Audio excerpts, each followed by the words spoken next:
আগামী ১৯ ডিসেম্বর পর্দা উঠবে বাংলাদেশ প্রিমিয়ার লিগ ক্রিকেট বা বিপিএল এর এবারের আসরের।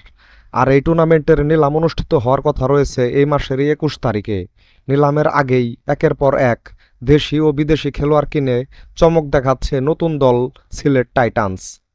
বিসিবির এবারের বিপিএল এর রুলস অনুযায়ী দুইজন দেশি খেলোয়াড়কে সরাসরি সাইন করাতে পারবে দলগুলো। তাই প্রথম দেশি খেলোয়াড় হিসাবে বাংলাদেশ ওয়ানডে দলের অধিনায়ক মেহেদী হাসান মিরাজকে দলে ভিড়িয়েছে সিলেট টাইটান্স। এছাড়া দ্বিতীয় দেশি খেলোয়াড় হিসাবে তারা দলে ভিড়িয়েছে বাংলাদেশ জাতীয় দলের বোলার নাসুম আহমেদকে।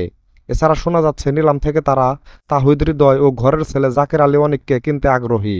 শোনা গিয়েছিল বিদেশি খেলোয়াড়দের মধ্যে সিলেট সবার আগে দলে ভিড়িয়েছে ইংলিশ ব্যাটার ফিল সল্টকে, তবে সেটি গুজব বলে প্রমাণিত হয়েছে।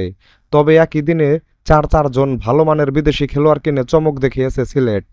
তারা দলে ভিড়িয়েছে পাকিস্তানের অন্যতম সেরা বোলার মোহাম্মদ আমিরকে, যিনি কিনা বিপিএল এর আগেও সিলেটের হয়ে একবার মাঠ মাতিয়েছিলেন। এছাড়া তারা দলে ভিড়িয়েছে English allrounder Moeen Ali, Afghan allrounder Azmatullah Omarzai ও শ্রীলঙ্কান ব্যাটার কুশাল মেন্ডিসকে। এছাড়া আরও সূত্রের খবর অনুযায়ী সিলেট আরও দলে ফেরাতে আগ্রহী গতবার চিটাগংয়ের হয়ে মাঠ মাতানো ইংলিশ ব্যাটার গ্রাহাম ক্লার্ককে কিনতে। এছাড়া গুঞ্জন শোনা যাচ্ছে রংপুরের পাশাপাশি তারাও ক্যারিবিয়ান অলরাউন্ডার আন্দ্রে রাসেলকে কিনতে আগ্রহী।